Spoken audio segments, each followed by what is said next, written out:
Hello दोस्तों, आपका हमारे यूट्यूब चैनल पे स्वागत है। आज हम इस वीडियो में बात करेंगे कि एम्स ने ऑनलाइन एप्लीकेशन इनवाइटेड किया है nursing officer requirement common eligibility test NORCET के लिए, और ये रिक्वायरमेंट आई है नर्सिंग ऑफिसर पोस्ट के। तो इसके बारे में हम बात करेंगे। इस वीडियो में आगे बढ़ने से पहले आप अगर इस चैनल पे नए हो, अभी तक आप चैनल को सब्सक्राइब नहीं किए हैं, तो आप इस चैनल को सब्सक्राइब कर ले ताकि आपको अपकमिंग वीडियो की सारी नोटिफिकेशन मिलते रहे। तो चलिए हम बात करते हैं कि जो एम्स में जो वैकेंसी आई है, जो रिक्वायरमेंट आई है नर्सिंग ऑफिसर पोस्ट की, उसके बारे में बात कर लेते हैं। तो यहाँ देख रहे हैं कि nursing officer requirement common eligibility test के लिए जो है, और ये नोटिस आपको 1/8 को पब्लिश किया गया है। और ये जो नर्सिंग ऑफिसर पोस्ट है, इसका ग्रेड पे 4600 है और ग्रुप बी की ये पोस्ट है। तो हम यहाँ बात कर लेते हैं कि इसकी इसेंशियल क्वालिफिकेशन क्या है।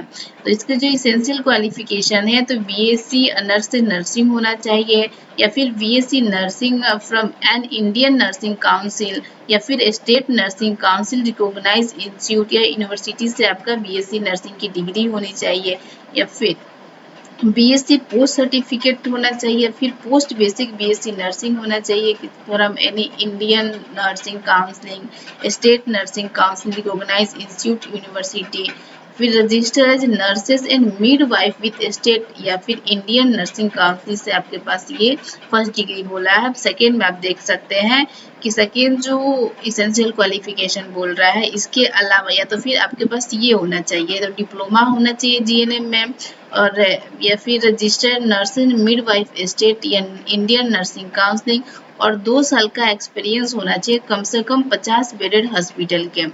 उसके बाद से बात कर लेते हैं कि इसमें एज लिमिट क्या रखा गया है।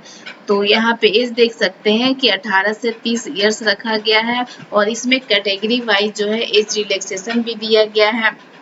जैसे कि यहाँ पे SC/ST की बात कर लेते हैं, तो SC/ST में जो है आपका 5 इयर्स का एज रिलैक्सेशन रखा गया है।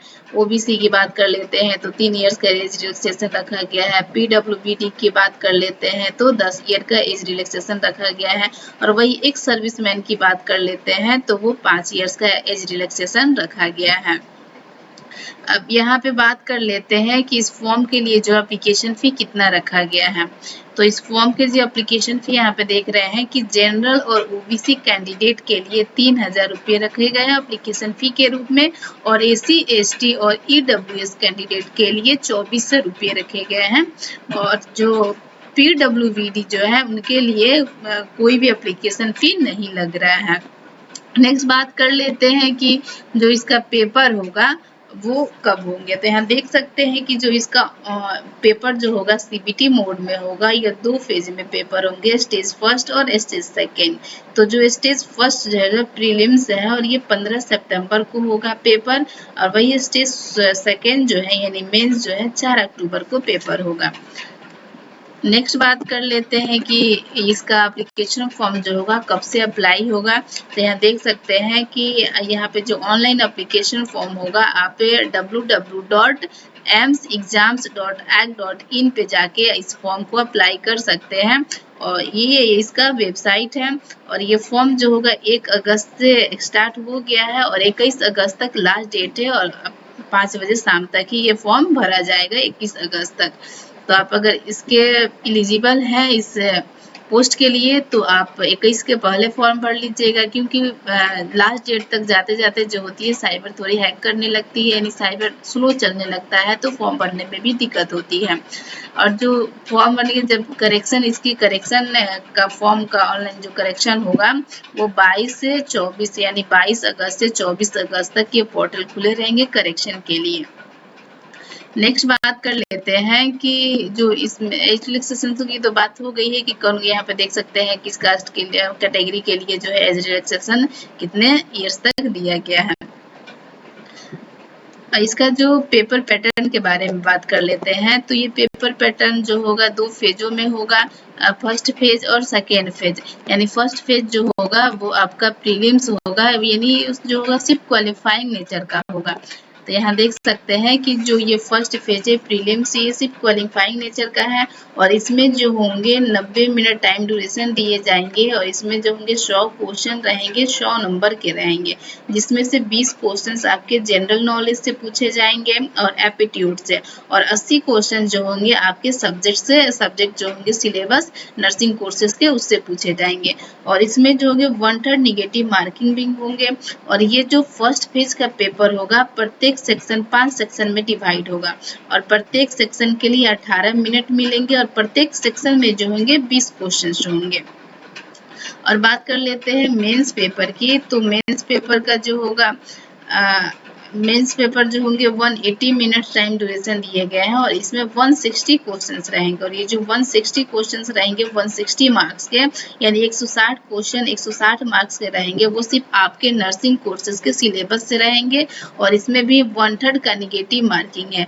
लेकिन इसमें यही है कि इसमें 4 सेक्शन में क्वेश्चन पेपर दिए जाएंगे और 4 सेक्शन का 45 मिनट, प्रत्येक सेक्शन को 45 मिनट मिलेंगे और प्रत्येक सेक्शन में 40 क्वेश्चन रहेंगे।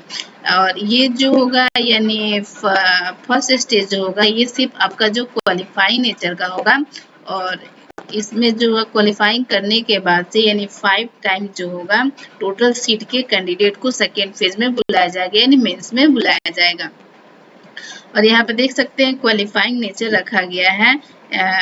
अनरिजर्व यूडब्ल्यूएस के लिए 50% और ओबीसी के लिए 45% और एससी एसटी के लिए 40% रखा गया और पीडब्ल्यूबीडी जो है उसके इसके अतिरिक्त 5% जो रिलैक्सेशन रखा गया है।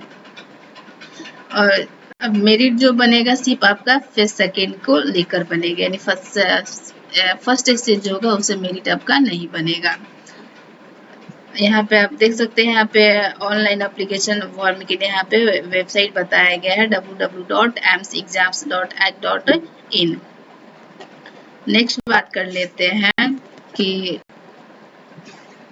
ये सारा इंस्ट्रक्शन दिया हुआ है कि आप यहाँ पे ऐसे आपका पोस्टर दिया हुआ है कि किसमें कितना हो गया। फिर यहाँ पे देखिए कि इम्पोर्टेंट बात सामने आई है कि जो 4th मीटिंग हुई है CIB की जो 27 जुलाई 2019 में हुई थी, उसके अकॉर्डिंग 80% जो सीट है फीमेल के लिए रिजर्व है और 20% सीट जो है मेल के रिजर्व है एम्स के लिए। और ये आपका एज रिलैक्सेशन दिया गया है एक्स सर्विसमैन के लिए। ये आपका ये सारा एक्सप्लेनेशन उसी के अकॉर्डिंग किया गया है। ये PWBD कैंडिडेट्स के लिए है। उसके बाद से यहाँ पे अगर आपको फॉर्म भरने में किसी प्रकार की कोई भी क्वेरी होती है तो यहाँ पे टोल फ्री नंबर दिया गया है, आप इस पे संपर्क करके अपनी क्वेरी को सॉल्व कर सकते हैं। कोई भी क्वेरी हो आप इस टोल फ्री नंबर पे बात कर सकते हैं। तो अगर आप इस फॉर्म के लिए मतलब इस पोस्ट के लिए अगर आप एलिजिबल हैं तो आप इस फॉर्म को अप्लाई कर दें। और हमारे वीडियो पे बने रहने के लिए धन्यवाद।